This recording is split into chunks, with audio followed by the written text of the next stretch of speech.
जिस लेवल पर हैं वो हम उन्हीं की बदौलत है, उन्हीं की वजह से। तो यहाँ पर they are not enjoying, they are just describing each and every moment that उन्होंने ये स्पेंड किया। They are just looking to their past कि हमने पास्ट में ये किया, हमने एंजॉय नहीं किया, तो इस वजह से वी आर नॉट हैप्पी। मतलब बस किया तो हाँ ठीक है, वो मुंह से बोलते हैं कि हम खुश हैं, बट मुंह से बोलना इज नॉट खुशी। वैसे भी एक कोट है, smile is a slight curve which makes all the things great, and we should always wear a smile.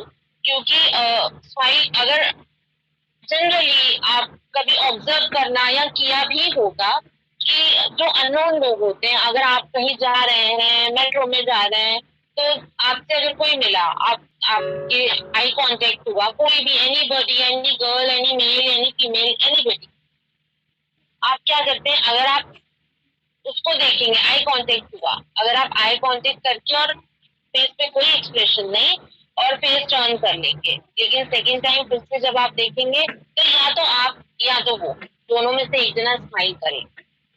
ऐसा क्यों होगा? क्योंकि दोनों के मन में ये हो रहा है कि आई कांटेक्ट तो हुआ तो स्माइल होगा, उसके बाद स्माइल जरूर होगा, तो इट्स स्लाइट कर्व। और वहां पर क्या होगा, वो और एक आपका रिलेशन मेंटेन करेगा। और जहाँ पर लड़ाई झगड़े होते हैं, आपस में फ्रेंड्स लड़ते हैं, हस्बैंड वाइफ लड़ते हैं, एवरीथिंग, तो जहाँ जिस जिस भी रिलेशनशिप में झगड़े होते हैं, लड़ाई होते हैं, अगर इस बात को, अगर कोई बात गुस्से से कही जा रही है या कुछ भी है, तो अगर उस बात को हंसी से टाल दिया जाए तो वो बात वही खत्म हो जाती है। It makes the thing straight. और अगर आपके मन में गुस्सा है, लेकिन जिसके लिए भी गुस्सा है, अगर आप उसके सामने जाएंगे गुस्से से, तो उसको आपके फेस एक्सप्रेशन से ही पता लग जाएगा कि आप गुस्से में हैं। तो what you do, the other person वो या तो डर जाएगा या तो और अगर वो गुस्से में है and he is wearing a smile also, I know it's very difficult कि गुस्से में होने के बाद स्माइल वेयर करना, बट कर तो सकते ही है। तो अगर वो गुस्से में होता है और उसने हल्की सी स्माइल वेयर करी है, तो उसका गुस्सा कहीं ना कहीं तो होना ही होना है। इसका बेस्ट एग्जाम्पल हमारे बच्चे हैं। कई बार ऐसा होता है, मैं अपने बच्चे को डांटती हूँ या कुछ भी होता है, जैसे मैं बहुत गुस्से में हूँ, मैं उसे डांट रही हूँ और बहुत ज्यादा बोल रही हूँ उसे किसी चीज के लिए, पढ़ने के लिए, तो व्हाट हैपेंस, अगर वो थोड़ा सा भी स्माइल करता है तो ऑटोमेटिकली मेरे फेस पे भी स्माइल आ जाती है। और स्माइल आने के बाद क्या होता है, मेरा गुस्सा भी गायब और वो भी मार से डांट से बच जाता है। तो this is the best example, we should always wear a smile. कुछ चीजें जो हम जनरली ऑब्जर्व करते हैं वो ये होती है कि जो हमारा माइंड है वो एक ऐसा है कि वो हमें अच्छे में भी चैन से नहीं बैठने देता और बुरे में भी चैन से बैठने नहीं देता। जैसे कि अगर कुछ जो मैं चाहती हूँ वो हो गया, मैंने जो चाहा वो हो गया, अगर हो गया, अगर जैसे मैंने कोई बुक लिखी या कोई पोयम लिखी, वो पब्लिश हो गई, तो आई एम हैप्पी। मेरे मन में लालच आ जाएगा कि मैं उसको और आगे बढ़ाऊं, मैं और पोएम्स लिखूं और उसको पब्लिश कराऊं। और अगर नहीं हुआ तो व्हाट आई फील कि ये तो टेंशन वाली बात है, मैंने इतनी मेहनत करी और मैं पीछे, तो यहाँ कौन कौन काम कर रहा है? और माइंड ओनली, जिसकी जो हमें चैन से जीने ही नहीं दे रहा। तो we should do the exercise of mind कि हम अपने दिमाग पर काबू पा सकें, अपने माइंड पर काबू पा सकें, कि हम उसको उस लेवल पे ले जाएं कि जहां पर अगर हमें सक्सेस मिलती है तो आगे लालच ना करे। लालच, अगर लालच नहीं करेगा तो हम आगे नहीं बढ़ेंगे, इट इज बट ऑब्वियस। लेकिन एक वो लेवल ना पार कर ले कि नहीं अब तो हमें ये करना ही है। और एक अगर नहीं हुआ तो टेंशन में, कई बार डिप्रेशन में आ जाते हैं कि हमने इतना सब कुछ किया, ऐसा हुआ नहीं, ऐसा मेरे साथ क्यों नहीं होता हूँ। So working to the mind can never give you happiness. अगर आप दिमाग की ओर से काम कर रहे हैं तो आप कभी भी खुश नहीं हो सकते। ये दो ही एस्पेक्ट्स होते हैं, या सक्सेस या फेलियर। तो अगर आप सक्सेस पाते हैं तो भी आप आपको ये रहता है कि आपको कैसे वो करना है, तो आप चैन से नहीं बैठ पाओगे, शांत नहीं हो पाओगे। और अगर आपका नहीं काम होता है तो आपके मन में टेंशन होता है कि इतना सब कुछ करने के बाद भी अगर नहीं हुआ तो अब क्या होगा, अब आगे क्या होगा, अब आगे कैसे काम होगा। तो दिस इज ऑल, सब कुछ हम पर है। हम ही अपनी खुशियों के, अपनी मन की शांति के मालिक हैं, और जो चाहे हम ही कर सकते हैं। मेडिटेशन जब किया जाता है तो जो मेडिटेशन करवाता है उसके मेडिटेशन करने से हमारा मन शांत नहीं होगा। अगर हम मेडिटेशन करेंगे तब ही हमारा मन शांत, तो कौन करेगा, हमें ही करना है। वैसे जनरली देखा जाए एक ऑब्जर्वेशन है कि हैप्पीनेस, जो खुशियां जो होती हैं, अगर जैसे फॉर एग्जांपल मेरा भी आइसक्रीम खाने का मन कर रहा है और मेरे सामने आइसक्रीम आ जाएगी तो आई विल बी हैप्पी, मैं खुश हो जाऊंगी, वो मैंने चाहा और मुझे मिल गया। This is not happiness, this is pleasure. मैंने सक्सेस चाहिए, मुझे मिल गई, दिस इज प्लेजर। हैप्पीनेस तो वो है जो अनंत तक टिके, जो जो कभी खत्म ही ना हो, एक वो लेवल है, और वो लेवल इज सेटिस्फैक्शन। उस लेवल को हम क्या कहेंगे, contentment, satisfaction, feeling of thankfulness. हम गॉड को थैंक करेंगे। अब कई बारी अगर हम इन दुनियावी चीजों में इतने खोए हुए हैं, इतने खोए हुए हैं कि हम गॉड को थैंक करना भी भूल जाते हैं। हम अपनी चीजों में, अपनी कामों में, अपनी जिंदगी में इस तरह से खोए हुए हैं, अपने रिलेशनशिप में इस तरह से खोए हुए हैं कि हम अपनी जो सेटिस्फेक्शन लेवल है उसको हम बढ़ाते जा रहे हैं। हम सोचते हैं कि अच्छा इस पॉइंट पे आएंगे तो सेटिस्फाई होंगे, अच्छा इसके बाद इस पॉइंट पे आएंगे तो हम सेटिस्फाई होंगे। हम अपने लेवल को सेट ही नहीं कर रहे तो हम सेटिस्फाई होंगे कैसे, हम सेटिस्फाई हो ही नहीं पाएंगे। तो सबसे पहले तो हमें अपना एक सेटिस्फेक्शन लेवल सिलेक्ट करना है, एक टारगेट करना है कि यहाँ पर हम अगर लेवल अचीव करते हैं तो हम यहाँ पर सेटिस्फाई हो जाएंगे। And this satisfaction is the only way, is the only की टू हैप्पीनेस। अगर हम सेटिस्फाई हो जाते हैं, जैसे फॉर एग्जाम्पल कि मैंने सोचा कि मैं अपनी जिंदगी में मेहनत कर रही हूँ, मैं अपने बच्चों को बहुत अच्छा पढ़ा दूँ और एक अच्छा मुकाम हासिल कर लूँ, तो वो लेवल आने के बाद उस लेवल तक तो मैं काम करूंगी, लेकिन ये नहीं कि मेरा मन विचलित होगा, ये नहीं कि मैं उस टाइम तक यही सोचती रहूंगी कि ओ कैसे होगा, क्या होगा। तो I should not be in tension, I should be thankful. सबसे पहले तो गॉड को थैंकफुल कि मुझे इतना सोचने समझने की शक्ति दी, मेरे अंदर इतनी ताकत बख्शी कि मैं उस लेवल को अचीव करूं कि मैं अपने बच्चे को एजुकेशन दे सकूं।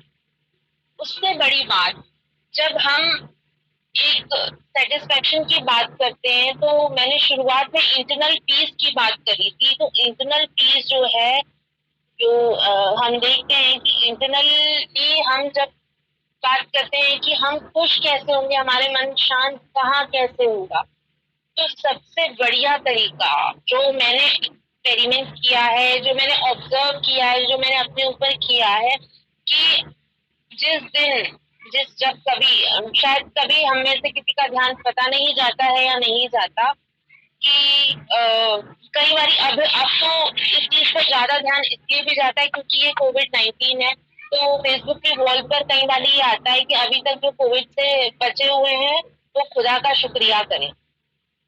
तो ऑब्वियसली भगवान ने हमें इतना अच्छा, इतना सुंदर शरीर बख्शा है, सब कुछ सलामती से, हाथ पैर आंखें सब बख्शे हैं जिसको हम यूज कर रहे हैं। तो सबसे पहले जब हम उस थैंकफुलनेस की बात पर आएंगे तो ऑटोमेटिकली हमारे अंदर सेटिस्फेक्शन का लेवल बढ़ जाएगा। अगर हम इस बात पे खुश हैं कि हम जिंदा हैं, आज हम हैं, तभी तो हम आगे का काम करेंगे। वहां पर जब थैंकफुलनेस आती है तो हमारा सेटिस्फेक्शन लेवल बढ़ता है। अगर हम कहें कि नहीं मुझे सक्सेस चाहिए, नहीं मुझे मकान चाहिए, नहीं मुझे कार चाहिए, तो व्हाट हैपेंस? अगर हम होंगे तभी तो ये चीजें होंगी, हम ही नहीं होंगे तो ये चीजें कहाँ से होंगी और किसके लिए होंगी? तो this is what a satisfaction is. और जहाँ सेटिस्फेक्शन आता है वहां पर हैप्पीनेस आती है, वहीं पर मन की शांति आती है। तो आज मैं खुदा से दुआ करूंगी, भगवान से प्रार्थना करूंगी कि आज का जो इंसान है वो दुनियावी चीजों के पीछे इतना भाग रहा है। आज कई लोग डिप्रेशन का शिकार इसीलिए हो रहे हैं because they are unsatisfied with what they are having. तो उन सबको और सबसे पहले मुझे वो सेटिस्फेक्शन लेवल बख्शे और उसका शुक्रिया कि उसने हम सबको इकट्ठा किया आज इस रूप में। एक इंसानियत के तौर पे ही, एक दोस्ती के तौर पे ही आज हम सब मिले हैं और हम आपस में बात कर रहे हैं। तो उसके लिए thanks to God and to the organizers and to everyone who is in this, who is being a speaker, who is an organizer and everybody of the team. तो सबसे पहले तो उन सबका ही थैंक्स कि उन्होंने मुझे भी इसका हिस्सा बनाया और आप सबका थैंक्स कि आप लोगों ने मुझे सुना और मेरे व्यूज को एक्सेप्ट किया। तो बस अपनी वाणी को मैं अब यही विराम दूंगी और आगे आप लोगों को भी सुनना चाहूंगी कि मैं कितनी सही हूँ, मेरे व्यूज कितने सही हैं। आपके कमेंट भी जरूर चाहूँ। धन्यवाद, नमस्कार। Thank you ma'am, thank you very much. आपने बहुत अच्छी अच्छी बातें बताई। होप कि हम इन चीज़ों को अपने जीवन में उतार पाएंगे।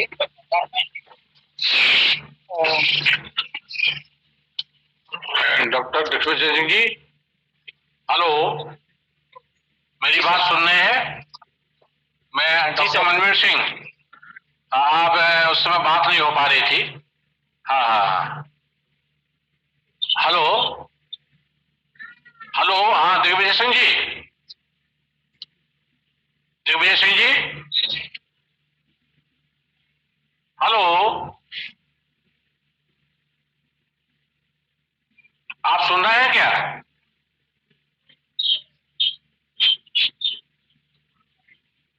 मेरी आवाज पहुंच रही है आपके पास?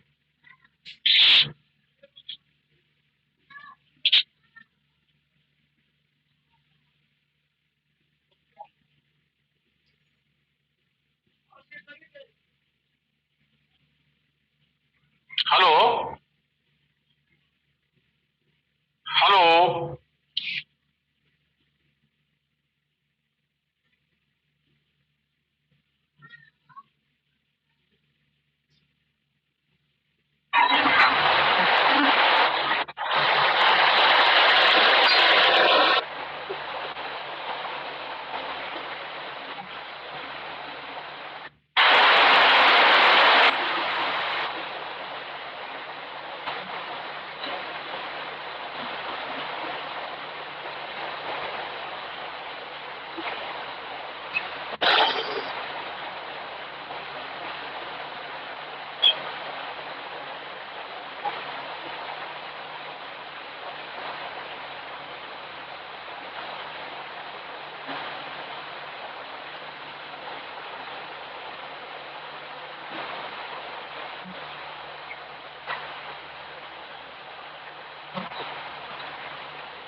सुन पा रहे हैं?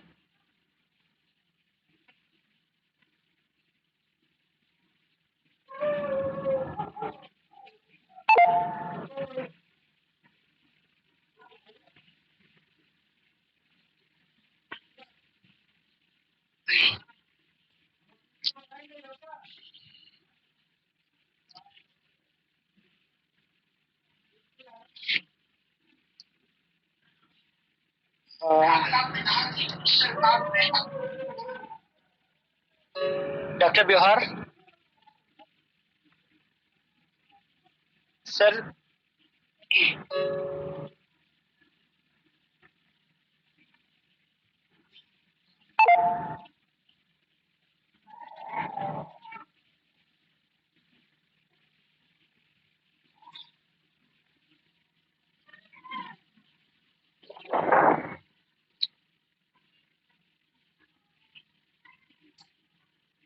डॉक्टर व्यवहार जी, आपको आवाज आ रही है क्या?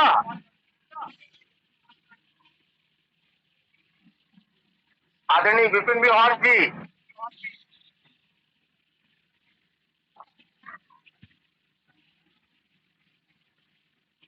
दिग्विजय जी, हेलो दिग्विजय जी, आपको मेरी आवाज आ रही है? जी भैया जी, आपकी आवाज आ रही है मुझे। एक बार उनका वो देखना, साउंड होस्ट कौन कर रहा है, साउंड उनका बंद तो नहीं है? नहीं, साउंड उनका बंद नहीं है, साउंड उनका चालू है। तो फिर आप एक बार और रिक्वेस्ट करिए तो सुनेंगे वो। हेलो डॉक्टर व्यवहार जी, हेलो डॉक्टर विपिन व्यवहार जी, आप सुन पा रहे हैं क्या मुझे?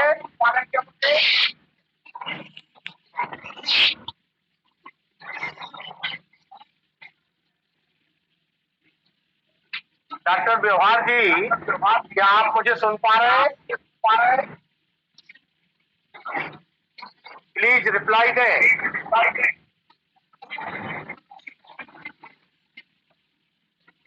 हेलो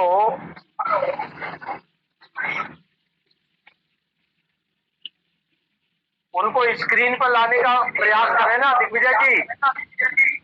यदि उनका वीडियो चालू है तो उनको स्क्रीन पर मेंशनिंग करें, जैसे अभी डॉक्टर मानवीर सिंह जी मेंशन हो रहे हैं, ऐसे ही डॉक्टर व्यवहार जी को मेंशनिंग करें इस पर स्क्रीन पर।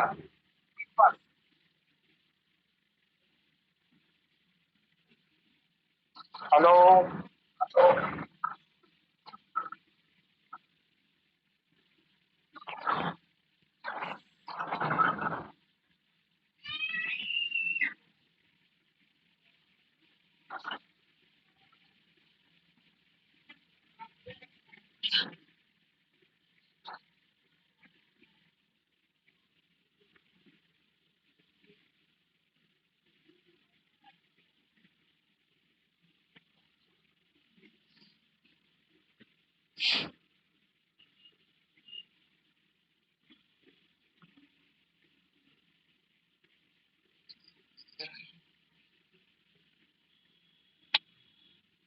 हेलो,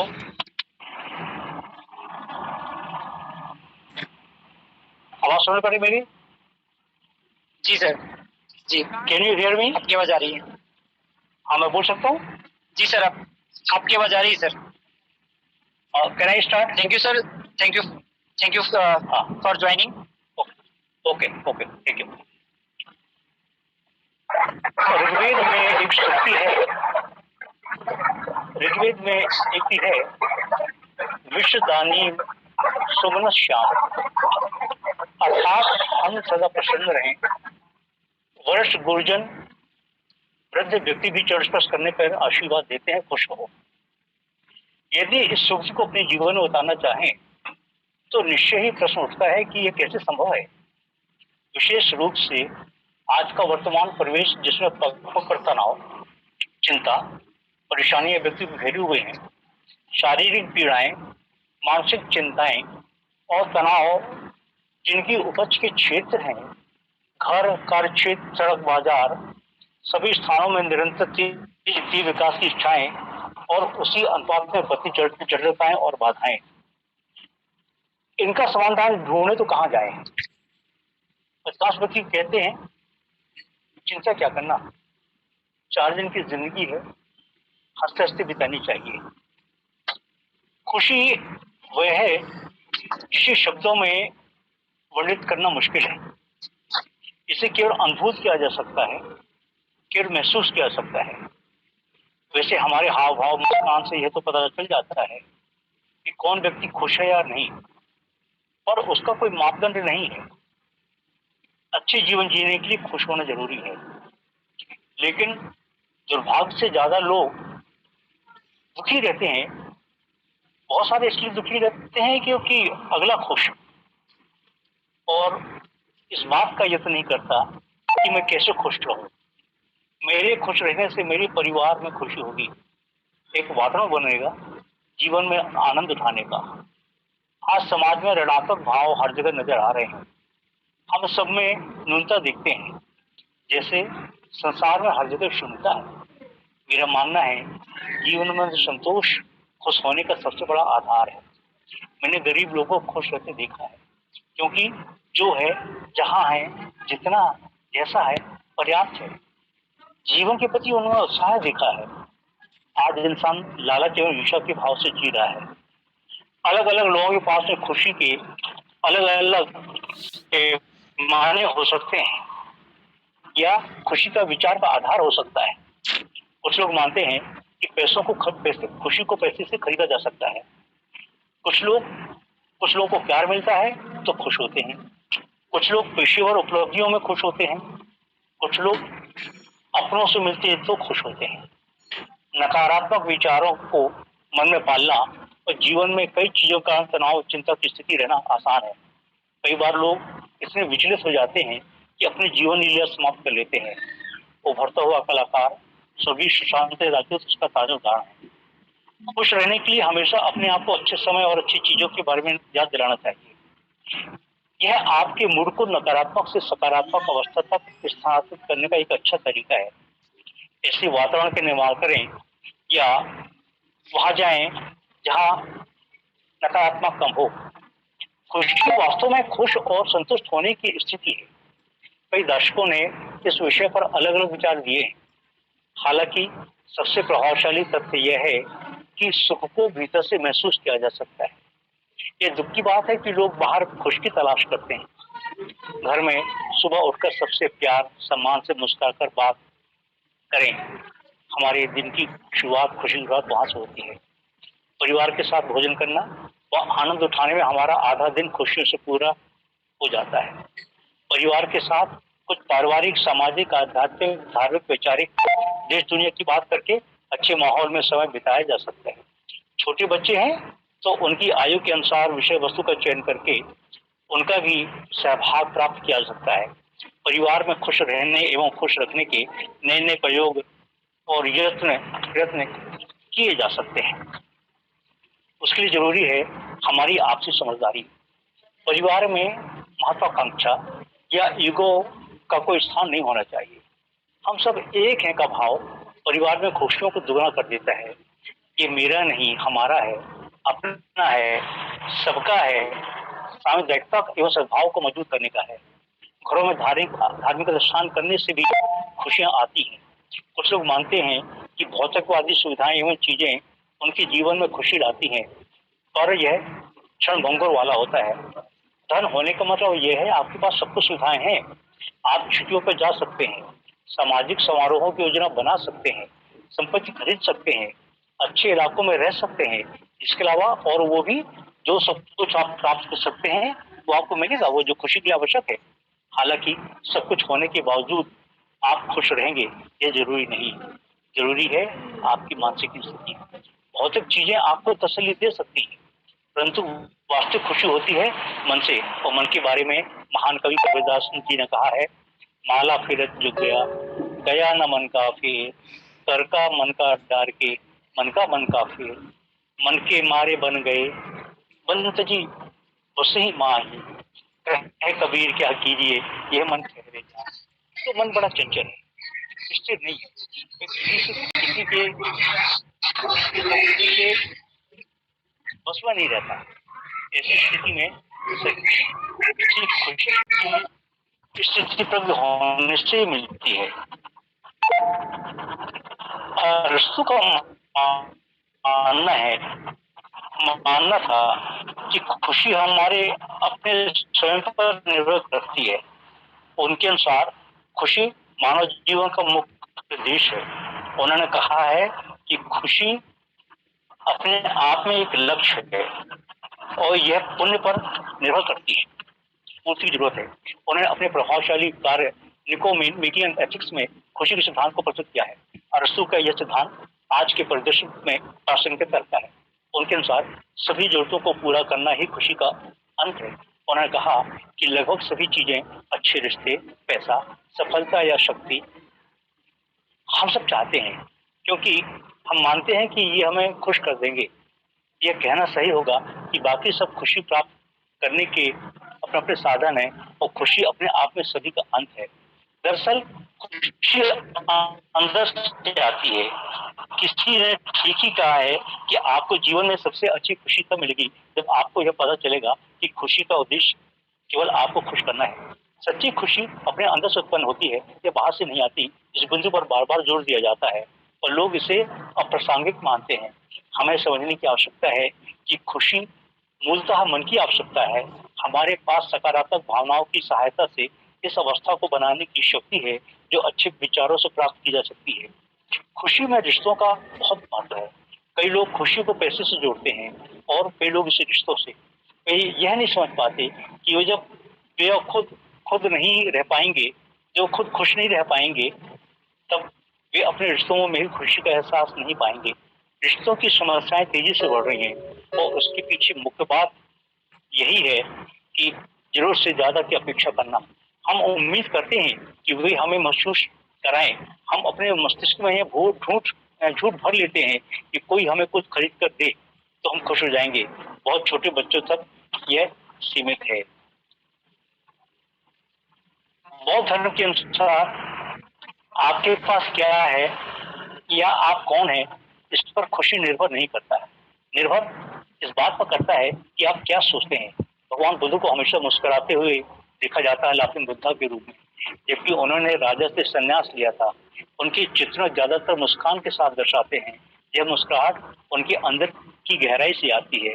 बौद्ध धर्म बताता है कि मानसिक शांति को विकसित करके ज्ञान और अभ्यास द्वारा सच्ची खुशी को प्राप्त किया जा सकता है और इसे स्वयं की जरूरतों, इच्छाओं, जज्बातों और जुनून के अलावा अलग करके हासिल किया जा सकता है। हिंदू धर्म के अनुसार अपने स्वयं के कार्यों, पिछले कर्मों और भगवान की कृपा से खुशियां प्राप्त होती हैं। हिंदू ग्रंथों में 3 प्रकार की खुशी का उल्लेख है। शारीरिक सुख, इसे भौतिक सुख के रूप में जाना जाता है। यह एक आरामदायक जीवन शारीरिक सुख से प्राप्त किया जा सकता है। मानसिक खुशी पूर्ति और संतुष्टि की भावना से प्राप्त किया जा सकता है। एक ऐसी अवस्था है जिसमें व्यक्ति सभी प्रकार की चिंताओं एवं दुखों से मुक्त रहता है। आध्यात्मिक शांति, इसे आध्यात्मिक आनंद भी कहा जा सकता है। इस प्रकार की खुशी तब प्राप्त की सकती है जब कोई व्यक्ति जन्म मृत्यु के चक्कर में बाहर स्वयं के साथ मेल मिलाप करता है। हिंदू धर्म के अनुसार जीवित रहने का अंतिम उद्देश्य स्वर्ग में एक स्वतंत्र आत्मा के रूप में सर्वोच्च आनंद का अनुभव करना है।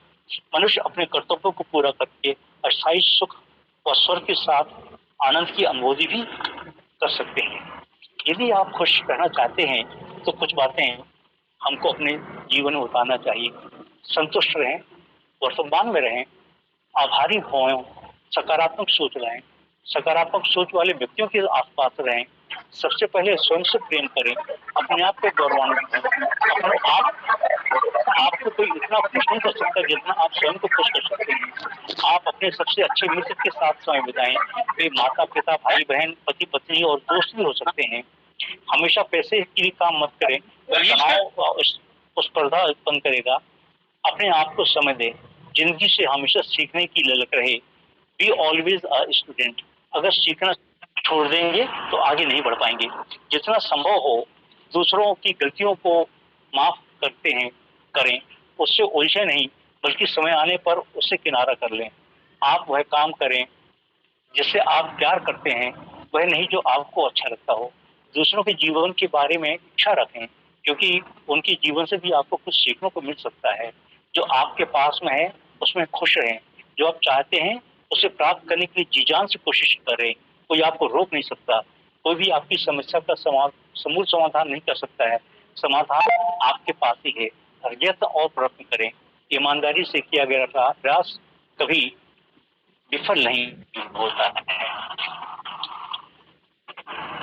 ये सारी बातें तो मैंने कुछ आपके सामने और रखी हैं जो कि खुश होने के लिए, आनंद होने के लिए हैं, जो कि हर जगह है, बहुत महत्वपूर्ण है।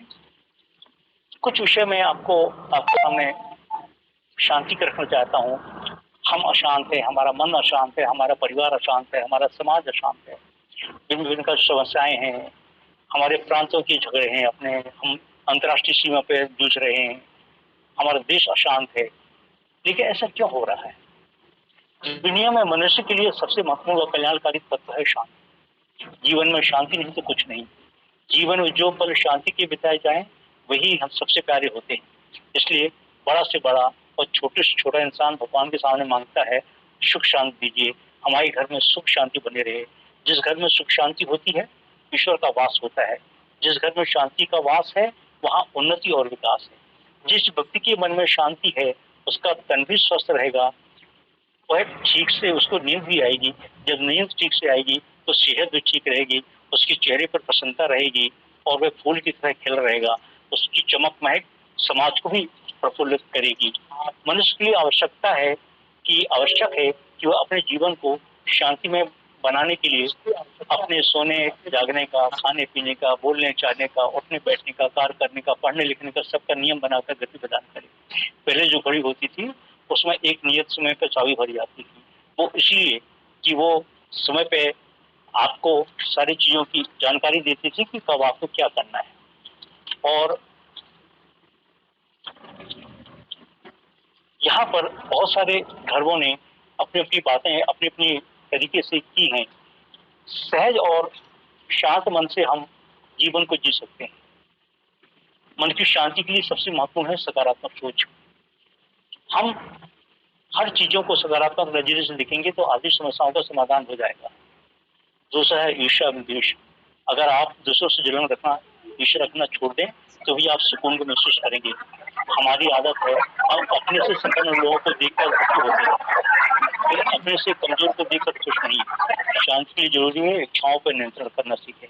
इसके साथ ईश्वर ने जो दिया है उसका धन्यवाद करें, उसमें संतुष्ट रहने का प्रयास करें। प्रातः उठते समय ईश्वर एवं अपने माता पिता को प्रणाम करें, याद करें। रामचरितमानस में लिखा है, प्रातः काल करहु रघुनाथा, माता पिता गुरु नावहु माथा। ये सब लौकिक या अलौकिक शक्तियां हैं जो हमारे साथ हमेशा रहती हैं। अच्छे कदम का मार्ग प्रशस्त करती हैं, गलत काम के लिए रोकती हैं। इनका आशीर्वाद सफलता की ओर ले जाता है।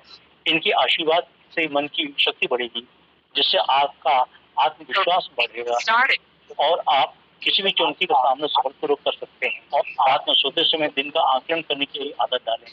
जब भी सोने जाएं आप पूरे दिन पर प्रकाश डालते हुए कि कौन सी घटना या बात ने उन्हें व्याकुल रखा, उसके कारण को देखते हुए सब कुछ परमात्मा को अर्पित करके सो जाएं। इस समय विश्व शांति पे बहुत चर्चा हो रही है, बहुत काम हो रहा है। विभिन्न धर्मों ने अपने अपने तरीके से विश्व शांति के लिए प्रयास किया है या उसकी चर्चा की है। भाई धर्म कहता है विश्व शांति के लक्ष्य के विशिष्ट संबंध में भाई विश्वास के बाहुल्य ने स्थायी शांति की स्थापना के लिए पूरी दुनिया की ओर से समर्थित सामूहिक सुरक्षा व्यवस्था को सुझाव देता है। बौद्ध धर्म कहता है कि विश्व शांति तभी हो सकती है जब हम अपने मन के भीतर पहले शांति स्थापित करें। बौद्ध धर्म के स्थापक सिद्धार्थ गौतम ने कहा, शांति भीतर से आती है, इसे इसके बिना न तलाशें। विचार यह है कि गुस्सा और मन की अन्य नकारात्मक अवस्थाएं युद्ध और लड़ाई के कारण है। बहुतों का विश्वास है कि लोग केवल तभी शांति से सकारात्मक भावना पैदा करें। ईसाई धर्म कहता है बुनियादी ईसाई आदर्श सद्भाव और विश्वास दोनों को साझा करने के जरिए शांति को बढ़ावा देता है। साथ ही साथ उन्हें भी माफ कर देने, शांति भंग करने की कोशिश करते हैं। नीचे दिए हुए दो उपदिष्ट बहुत प्रसिद्ध हैं, लेकिन मैं तुम्हें कहता हूँ उनकी प्रार्थना करो जो तुम है, क्योंकि उसने जो सूर्य बनाया है वो दुष्ट और भला दोनों पर उगता है और उचित और अनुचित दोनों पर वर्षा करता है। हिंदू धर्म कहता है, परंपरागत हिंदू धर्म में वसुधैव कुटुंबकम की अवधारणा गृहीत की गई है, जिसका अनुवाद है पूरा विश्व एक परिवार है।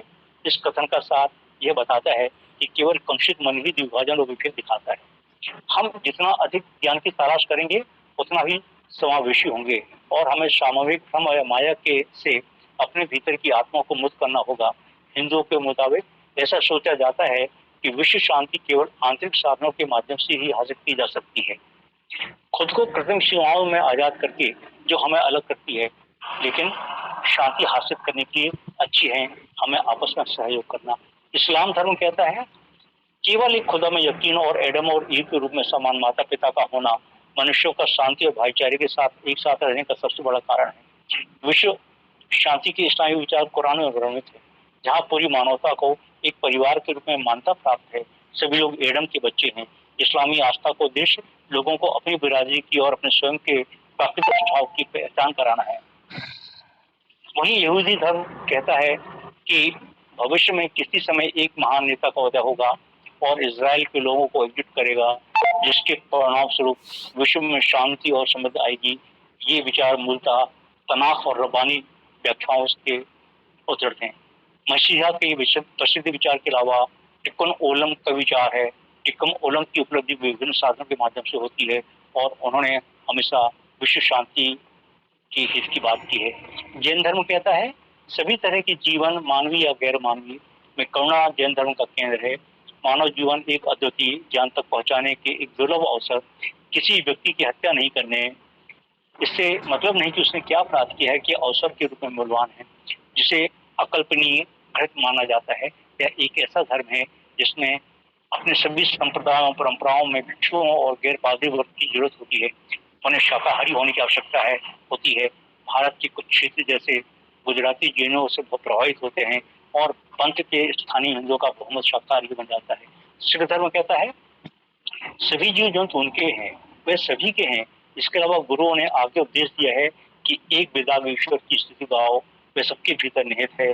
सिख के गुरु की खास विशेषता यह है कि वह जाति वर्गीकरण के ढांचे से परे जाता है और विनम्रता की ओर प्रेरित करता है, तब उसका श्रम ईश्वर के दरवाजे पर स्वीकार हो जाता है। मैं शांति और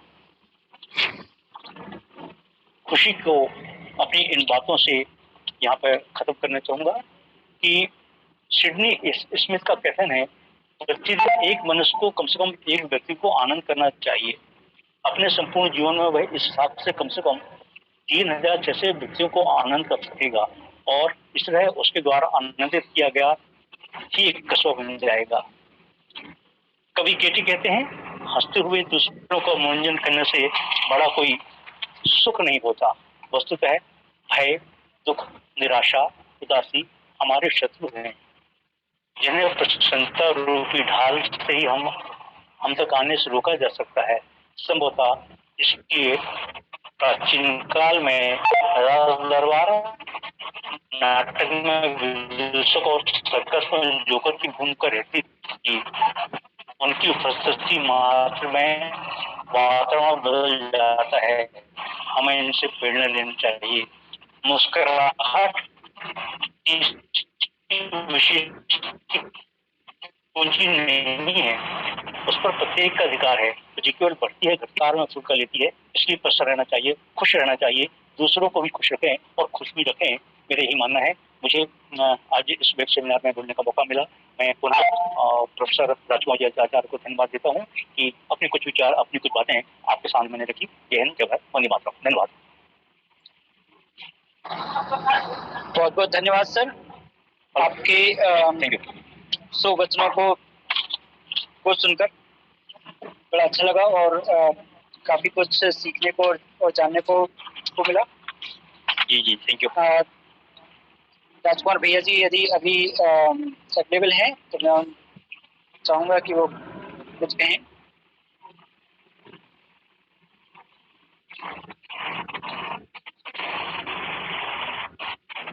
कभी राजकुमार भैया जी अवेलेबल नहीं है, तो मैं जो हमारे अगले स्पीकर हैं प्रोफेसर मानवीर सिंह जी, तो ये उपलब्ध हो तो प्लीज सर आप अपना उद्बोधन देकर हमें मतलब कृतज्ञ करें। अच्छा अभी करते हैं। हेलो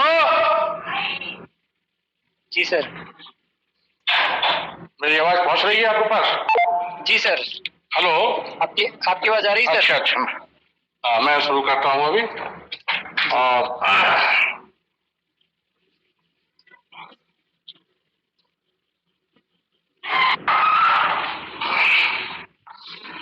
इंटरनेशनल वेबिनार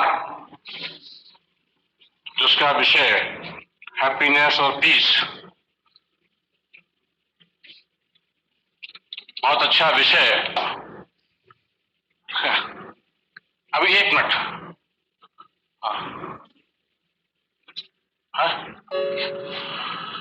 हेलो, अंतर्राष्ट्रीय वेबिनार के आयोजक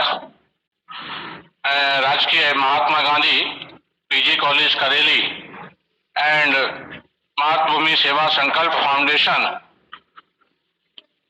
के सभी पदाधिकारीगण को बहुत बहुत धन्यवाद कि जिन्होंने मुझे अपने इस अंतर्राष्ट्रीय वेबिनार में अपने विचार उद्बोधन करने का एक मौका दिया है।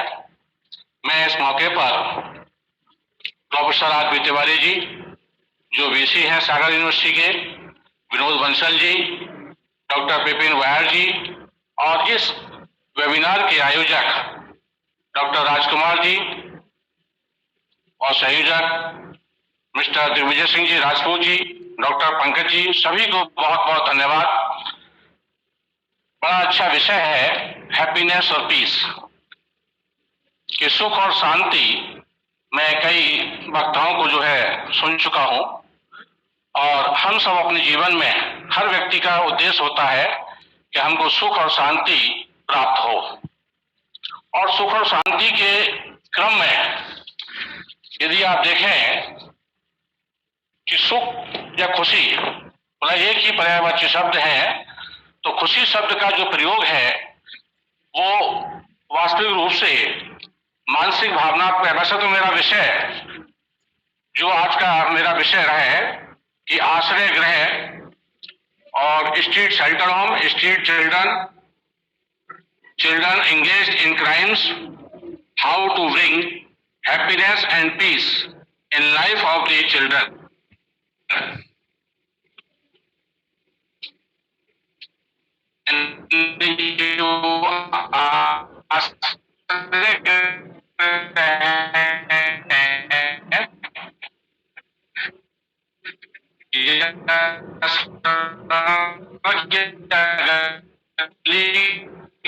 जो बच्चे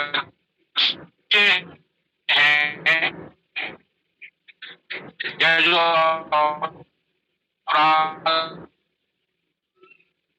बच्चे हैं या जो आश्रय गृह में रहते हैं किसी कारण से, वो सब बच्चे, क्योंकि उनका भी एक अधिकार है, उनका भी संवैधानिक मौलिक अधिकार है, उनके भी बच्चों के जो है कुछ बाल अधिकार है और उन बाल अधिकारों के तहत। हेलो, मेरी आवाज सुन रहे हैं ना? हेलो दिव्य जी, आवाज आ रही है? आ रही है सर, आ रही है सर, आपकी आवाज आ रही है। अच्छा, ठीक ठीक ठीक ठीक ठीक ठीक। तो ऐसी स्थिति में मतलब उन सब बच्चों का भी दायित्व बनता है और हम सब का भी एक जो है दायित्व बनता है, बच्चों का अधिकार बनता है कि उनके जीवन में भी जो है सुख और शांति उत्पन्न हो। और वो सुख और शांति कैसे उत्पन्न होगी, ये सब हम सबको जो है प्रयास करने होंगे, जन भागीदारी जो है उसमें अपनानी होगी। और इसी अवसर पर मैं मतलब जो सुख है या खुशी है, खुशी शब्द का प्रयोग जो है मानसिक रूप से या भावनात्मक अवस्थाओं के संदर्भ में किया जाता है। मतलब हम इमोशनली जो भावनात्मक समावस्थाएं हैं जिसमें हम सकारात्मक या सुखद भावनाओं से लेकर के जो है एक सेटिस्फैक्शन मतलब संतोष तक जो है वो सम्मिलित है। और इसका उपयोग यानी जीवन संतुष्टि, एक पूरे जीवन को हम कई भागों में कैटेगराइज कर सकते हैं और अंत में एक सुख और संतोष। अगर आपने बीएड में सिलेबस में जो एक पुस्तक है और उसमें एक चैप्टर है, थ्योरी है ये, तो उस थ्योरी के अंतर है कि सुख और संतोष। जब हमें सुख और संतोष प्राप्त होता है तो हमें लगता है कि हमारा जीवन जो है वो सफल रहा है। और यदि मान लीजिए जैसे किसी परिवार में बच्चे हैं और बच्चे यदि आपके बिल्कुल सही व्यवस्थित हो जाते हैं और व्यवस्थित होने के बाद आपका स्वास्थ्य भी ठीक रहता है, तो आपका जीवन जो है वो एक प्रकार से संतुष्टि के रूप में रहता है। तो इस प्रकार से आपको एक सुख और संतोष की प्राप्ति होती है। तो जो सुख है वो एक भावनात्मक सुखद है कि एक भावना जैसे सुखी मतलब या आनंद की भावना का वर्तमान अनुभव या जीवन की संतुष्टि का मूल्यांकन, जैसे जीवन की गुणवत्ता अर्थात खुशी जो है एक ऐसा शब्द है कि जिसे सुनते ही मन में एक पॉजिटिव फीलिंग, मतलब सकारात्मक अनुभूति जो है वो शुरू हो जाती है। और जब खुशी होती आती है तो जीवन के प्रत्येक कार्य में जो है वो मन लगता है। और जब खुशी नहीं आती है तो जो कार्य है वह भी सही ढंग से नहीं होता है, और खुशी की क्योंकि जो कार्य है वो बिना खुशी के संभव नहीं होता है। तो जो लोग हैं वो अपने जीवन में, यानी अपने जीवन को अच्छा बनाने के लिए या खुशियों की तलाश में लगे हुए हैं। तो इसी प्रकार से कि जो हमारे बच्चे हैं, जो इस प्रकार के बच्चे हैं, जो स्ट्रीट चिल्ड्रन है या जो हाशिए पर है, जो बेघर बच्चे हैं, वो उनका भी एक कि उनको भी अपने जीवन में खुशी पाने का अधिकार है। अगर अंजू जैन ने एक परिभाषा दी है खुशी की, तो खुशी जो है मन की वह अवस्था है कि जहां आप सुकून और प्रसन्न जो है वो महसूस करते हैं। दूसरा एक और कह सकते हैं स्मृति गुप्ता के है कि मन चंगा तो कटौती में गंगा। अर्थात कहने का आशा मेरा यह है कि यदि मन प्रसन्न है तो किसी भी चीज का अभाव महसूस नहीं होता है, तो मन से शांति प्राप्त होती है, मतलब शांति से जो है और सुख प्राप्त होता है, खुशी प्राप्त होती है। और ऐसे तन मन धन, यानी कि स्वस्थ शरीर और जरूरत भर भोजन और धन इतना किसी से मांगना ना पड़े, अगर ये सब जो है प्रसन्न होना ही जो है वो एक प्रकार से खुशी है। अब हम देखें कि जो आश्रय गृह है, शेल्टर होम की हम बात कर रहे हैं। मैं अपना पहले परिचय दे दूं। मैं doctor Manveer Singh, professor department of teacher education, NMSN Das PG college Badaun एवं chairperson child welfare committee district Badaun, जो first class judicial magistrate bench है, मैं उसका चेयरपर्सन हूं। और उसका जो दायित्व है, जो उसका कार्य क्षेत्र है कि 0 से लेकर के 18 साल तक के जो बच्चे हैं, जिसमें ऑर्फेन चाइल्ड आते हैं, मिसिंग चाइल्ड आते हैं, आपके पॉक्सो चाइल्ड आते हैं, चाइल्ड लेबर आते हैं, मतलब जो स्ट्रीट चाइल्ड है, बेघर बच्चे हैं, ऐसे बच्चों को हम किस प्रकार से उनकी देखरेख कर सकते हैं, किस प्रकार से उनका संरक्षण कर सकते हैं, ये कार्य क्षेत्र जो है वो चाइल्ड वेलफेयर कमेटी का रहता है। चाइल्ड वेलफेयर कमेटी बाल विकास महिला मंत्रालय भारत सरकार और उत्तर प्रदेश सरकार के अधीन है। जो किशोर न्याय अधिनियम यानी कि जुवेनाइल जस्टिस एक्ट 2015 के अधीन जो है, मतलब उसमें धारा 21 के अंतर्गत जो है इसका गठन है। और इसमें 5 लोगों की कमेटी होती है, 4 मेंबर और एक अध्यक्ष होता है, जिसके कार्य क्षेत्र में, जिसके निर्देशन में जो है ये कार्य होता है। पहली चीज है कि इसमें आश्रय गृह, जो आश्रय गृह है, शेल्टर होम। शेल्टर होम है क्या? शेल्टर होम वो है कि जहां पर जो है बेसहारा या बेघर के लोग रहते हैं, जिन्हें आश्रय की आवश्यकता होती है। यदि हम आश्रय की, कई प्रकार के आश्रय गृह होते हैं, कई प्रकार के शेल्टर होम होते हैं, जैसे कि आपका ओपन शेल्टर होम है, या इस प्रकार से जो बेसहारा लोग, जो बेघर होते हैं, जिनके भरण पोषण का कोई सहारा नहीं होता है, और उनके लिए सरकार के द्वारा जो है प्रत्येक जनपद में एक शेल्टर होम की व्यवस्था की गई है, क्योंकि उनको सहारे की आवश्यकता होती है।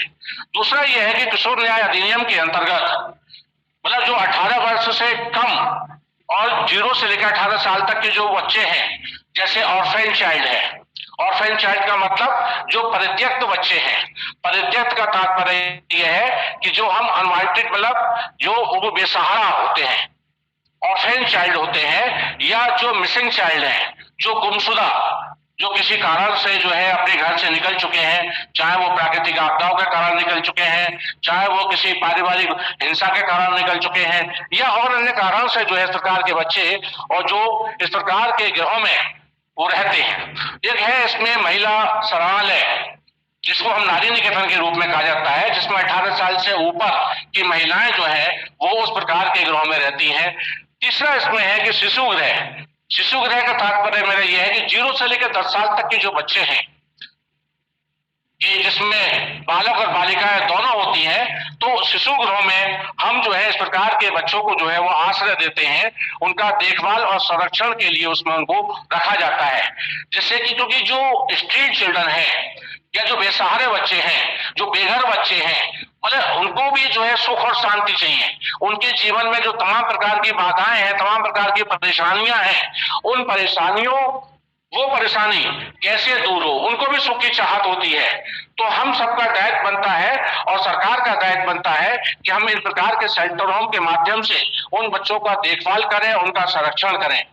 दूसरा है इसमें बाल गृह, जिसमें बालक और बालिकाएं दोनों के लिए होता है, जिसमें 10 साल से 18 साल तक की वर्ष की जो आयु के बच्चे हैं, जो बेघर या जो किसी मतलब अपराध में संलिप्त पाए जाते हैं या किसी सामाजिक मान्यताओं का विरोध करते हैं, तो उस प्रकार के बच्चे जो हैं इन बालक और बालिकाओं वाले बाल गृह में रहते हैं। एक होता है संप्रेक्षण गृह, जिसको हम जो है ऑब्जर्वेशन शेल्टर होम कहते हैं। और जो ऑब्जर्वेशन शेल्टर होम है, संप्रेक्षण गृह है कि जिसमें मतलब जो बाल अपराध है, जो किशोर अपराध है, वो 2 प्रकार का अपराध होता है। मतलब इसमें एक तो वो है कि जो समाज विरोधी कार्य करता है और एक वो है जो कानून के नियम का उल्लंघन करता है। तो जो कानून के नियम का उल्लंघन करता है वो किशोर अपराधी जो है वो संप्रेक्षण गृह में उसको संरक्षण दिया जाता है, संप्रेक्षण गृह में उसको जो है देखभाल के लिए जो है आश्रय प्रदान किया जाता है। दूसरा क्या है कि जो सामाजिक नियमों का उल्लंघन करते हैं और उसमें जो बच्चे जो है जो चाइल्ड वेलफेयर कमेटी के द्वारा मतलब इस प्रकार के जो शिशु गृह है, खुला आश्रय गृह है और बाल गृह, बालक बालिका है, इस गृह में रखे जाते हैं। इसी प्रकार से सरकार के द्वारा कुछ मानसिक मंदित गृह हैं। देखिए ऐसे बहुत सारे जो स्ट्रीट चिल्ड्रन हैं, जो बेघर बच्चे हैं, जो हाशिए वाले बच्चे हैं, उसमें कुछ ऐसे हैं जो मानसिक मंदित भी होते हैं। मानसिक अवस्थाओं के कारण जो है वो उनकी बुद्धि जो है मंद हो जाती है और उस मंद बुद्धि के कारण वो बच्चे जो है मानसिक रूप से विक्षिप्त होने के कारण जो है वो घर से निकल पड़ते हैं और घर से निकल पड़ने के कारण क्या है कि वो बेसहारा और बेघर की तरह जो है वो सड़कों पर घूमते रहते हैं, सड़कों पर सो जाते हैं, वहीं अपना कुछ मिल जाता है तो खा लेते हैं। तो हम इस प्रकार के जो बच्चे हैं उनको कहाँ रखा जाए, उनको कहाँ देखभाल और संरक्षण जो है उनको प्रदान किया जाए। तो इस प्रकार से सरकार के द्वारा कुछ जो है या जो स्वयंसेवी संगठन है, स्वैच्छिक संस्थाएं हैं, उन स्वैच्छिक संस्थाओं के द्वारा मानसिक मंदित गृह संचालित किए गए हैं, उसमें उनको रखा जाता है जिससे कि वो बच्चे अब वहां रह करके अपना सुख और शांति का जीवन जो है वो व्यतीत कर सकते हैं। एक है विकलांग गृह, जो विकलांग है, शारीरिक रूप से विकलांग है, किसी दृष्टि से विकलांग है, तो वहां पर जो है उनको वोकेशनल ट्रेनिंग भी दी जाती है, उनको एक प्रकार का व्यवसाय की प्रशिक्षण दिया जाता है, जैसे झालर बनाना, मोमबत्ती बनाना, इस प्रकार के व्यवसाय के प्रशिक्षण को देकर के जो है उनको स्वरोजगार से जोड़ने की कोशिश की जाती है। तो इस प्रकार से ये जो है शेल्टर होम थे और इन शेल्टर होम में जो है प्रकार के बच्चे रहते हैं। दूसरा है इसमें है कि जो हमारा विषय है कि उसमें जो स्ट्रीट चिल्ड्रन है, स्ट्रीट चिल्ड्रन है क्या, पर जो वो बच्चे जो सबसे कमजोर बच्चे होते हैं, वे बच्चे जो बेघर होते हैं, सड़क पर खुले में रहते हैं और हम उन बच्चों को जो सड़क के बच्चों या सड़क से जुड़े बच्चे शब्द का उपयोग करते हैं कि साहब ये सड़क के बच्चे हैं, ये स्ट्रीट चिल्ड्रन है। अरे भाई हम सब जो है क्योंकि एक मानव सभ्यता को हम जो है रहते हैं, एक मानव जाति से बिलोंग करते हैं, बुद्धिजीवी वर्ग में आते हैं, तो ये जो बच्चे हैं इनके भी अधिकार हैं। बाल अधिकार की मैं चर्चा थोड़ा सा विस्तृत में करूं कि कुछ बच्चों के राइट्स होते हैं जो हर बच्चे का अधिकार है, चाहे वो मानसिक रूप से मंदित बालक हो, चाहे वो स्ट्रीट चिल्ड्रन हो, चाहे वो हमारा बच्चा हो, चाहे वो आपका बच्चा हो, हर बच्चे के कुछ अधिकार है जिसमें कि आपका बच्चे का जीवन जीने का अधिकार है। हम जो बच्चे का जीवन जीने का अधिकार है, आपने देखा होगा बहुत सारे ऑर्फेन चाइल्ड जो है वो आपको कहीं दिखाई देते हैं। हम क्योंकि चाइल्ड वेलफेयर कमेटी के अंतर्गत हम कार्य करते हैं तो हमारे यहाँ बहुत सारे ऑर्फेन चाइल्ड आते हैं और उसमें विशेष रूप से लड़कियां ज्यादा होती है कि साहब लड़कियां जो है या तो वो परिवार है कि जहां लड़कियां ज्यादा पैदा होती है कि हमने जो है लड़की पैदा हो गई और उसको हमने किसी झाड़ जंगल में खेत में जो है हम उसको छोड़ आए, तो वो ऑर्फेन चाइल्ड है। तो वो बच्चे जो है हमारे यहाँ आते हैं, तो हम उन बच्चों को वो किस प्रकार से उनको संरक्षण दिया जाए, क्योंकि हम एक मनुष्य होने के नाते, मानव जाति होने के नाते, बौद्धिक प्राणी होने के नाते हम सबका दायित्व बनता है कि जो इस प्रकार के बच्चे हैं भाई अपने सुख और शांति के साथ साथ भाई हमें अपने जीवन में देखिए, जैसे उदाहरण के तौर पर जैसे कोई एक गुब्बारे वाला गुब्बारा बेच रहा है, गुब्बारे वाला गुब्बारा जब बेच रहा होता